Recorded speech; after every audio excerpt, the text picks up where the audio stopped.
Olá, estamos no Canal 8, na Via Cabo, na Multi TV, no programa Falando Francamente. E o meu entrevistado de hoje é o Luiz Augusto Caldas Pereira. Ele é professor e é professor do IFE. E vamos tratar desse assunto de educação, que é um assunto que eu pouca intimidade tenho. Não sou do ramo. Luiz, é um prazer. Em primeiro lugar, quero pedir licença para tratar de você. Não, tranquilo. Eu também quero dizer que é um prazer estar aqui. Agradeço a oportunidade, né, de participar do seu programa, que sei que é um programa muito visto, muito assistido e reconhecido, inclusive. Já tive a oportunidade de observá-lo, inclusive, não só, né, entrevistando outras pessoas aqui, mas, né, as referências que a própria imprensa traz ao seu trabalho. Então é um prazer estar aqui. Que bom, eu fico satisfeito que você testou. E é bom. É bom, é bom. A gente fica contente. É bom. Mas deixa eu dizer uma coisa a você e ao telespectador também. É um assunto que eu não domino, eu não tenho pleno domínio do assunto, mas tenho uma curiosidade muito grande, porque eu acho que a educação é a base de tudo. Eu sei que essa que eu vou citar agora não é a sua, mas especificamente a educação fundamental. A minha ótica é de que o professor do antigo primário deveria ser melhor remunerado e ser dada a educação, ter uma atenção maior com esse segmento do ensino e do professor, especificamente da remuneração desse professorado. Porque ali na minha ótica, na minha ignorância, vamos dizer, do assunto, está a base de tudo. A base do ensino primário, o antigo primário, hoje fundamental. Você concorda comigo que seria assim? Eu concordo, quer dizer, mesmo sendo um profissional da educação, profissional, né, de uma modalidade, enfim, né, de uma área específica, eu evidentemente sempre faço menção à importância, inclusive, de localizar a formação profissional como educação. A educação básica, ela é fundamental, ela é básica. As questões que eu acho que tomam esse nível de ensino são bastante conhecidas. É preciso fazer o movimento, eu diria, chamar sempre a atenção da sociedade, né, para a importância não só da valorização do magistério, com a questão que você coloca muito bem, que é a remuneração do professor, mas algo que está colocado, inclusive, para além da remuneração, que é a profissionalização do professor. Isso envolve condições de trabalho, envolve jornada, carga horária de trabalho. Enfim, nós não seremos certamente um grande país se não valorizarmos a educação básica, o professor da escola pública, o professor do ensino fundamental, o professor das primeiras séries, né, da educação básica. Importante, então, né? Precisamos avançar, né, e muito. No primeiro bloco, normalmente eu gosto muito de tratar do lado pessoal, mas eu ainda vou insistir nisso aí, numa pergunta que eu já fiz várias pessoas do ramo e eu vou fazer, minha linha de raciocínio. Será que os gestores maiores com relação ao ensino, eles não cuidam bem do ensino? Porque normalmente os gestores são políticos, eles não são profissionais, né? O pensador macro da educação não é na realidade, o macro não é um profissional do ensino. Normalmente é um gestor e ele é um político. Será que eles não incentivam e estimulam o ensino com medo de que as pessoas instruídas não votem nele? Seria isso? Isso é uma velha tese, né? Na verdade, sobretudo num país que tem uma história ainda muito recente como a história, né, do nosso país. Evidentemente, né, passa por aí, né? Uma nação educada, um povo, né, que... Você sabe que eu sou o primeiro corajoso que senta aqui e tem a coragem de concordar que pode passar por aí. A gente não vai fechar a questão e dizer... Mas olha, Eval, eu vou ser muito, né, quer dizer, na linha do que você destaca, eu acho que é mais do que passa só por aí. Essa questão é uma questão fundante de um novo modelo de sociedade, de um novo modelo de país. Então você concorda comigo que essa mudança de milênio, que nós estamos no início de um milênio, há 11 anos é muito pouco, né?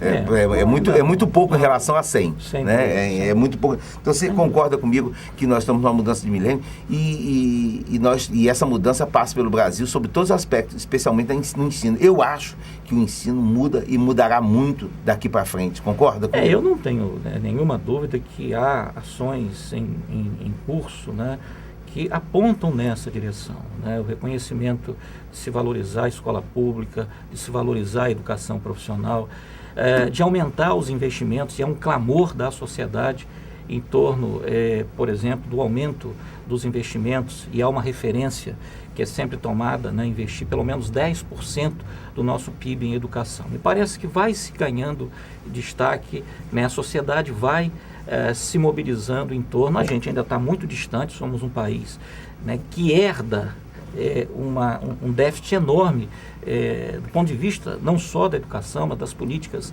sociais no sentido mais amplo, mas é preciso ter esperança. A gente que lida com a educação tem que a todo instante renovar a nossa esperança, e mais do que isso, me parece que há um movimento nessa direção, o que obviamente, né, nós queremos que ele se fortaleça e ganhe na realidade cada dia mais espaço no sentimento e na posição da sociedade, das suas representações em relação ao valor e à importância da educação. Somos brasileiros, né? Não é a esperança que é a última que morre, ela não pode morrer, ela não pode nem morrer. Eu acho que dizer que ela é a última que morre, eu acho que ela não pode nem morrer. Não, ela é uma máxima do brasileiro, talvez tenha que ser a primeira, não a última. Com certeza, com certeza. O Luiz, em primeiro lugar, vou pedir licença a você para tratar pelo primeiro nome, que é o Luiz, tá? Verdade, E me pergunta a você uma coisa, você acha que a educação... Aliás, nem essa, eu vou inverter, porque nós entramos já no assunto e eu gosto muito de tratar da vida pessoal do cidadão que senta aqui. Então eu vou inverter, eu ia fazer uma pergunta, mas eu vou mudar uma outra.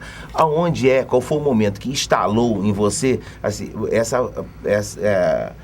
escolher uma profissão árdua, porque eu acho que é árdua, a profissão de professor acho que é árdua, especialmente nos dias de hoje, onde você tem uma série de restrições no trato com o aluno.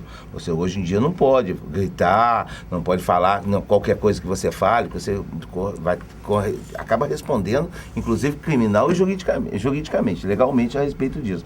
Que momento da sua vida instalou isso? Vou ser professor. Eu costumo dizer que esse meu encontro com uma profissão, que aliás eu me apaixonei por ela se dá na minha relação com a educação técnica e como ex-aluno da antiga Escola Técnica Federal de Campos, né? Na realidade, eu quando terminei o meu curso em 1979, né, eu ingressei naquela escola em 77, eu sou de um tempo em que você cumpria uma jornada relativamente significativa, 1.440 horas de estágio.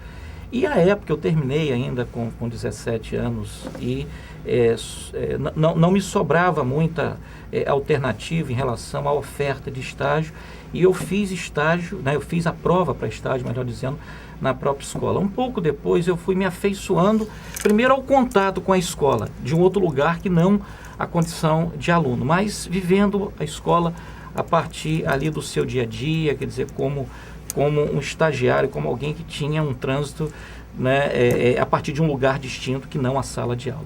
Em 81 surgiu a oportunidade de eu assumir algumas aulas, né, findado o meu estágio, e é ali que eu começo a minha trajetória e acho que a minha convicção, né, e a minha paixão, acima de tudo, em relação ao magistério.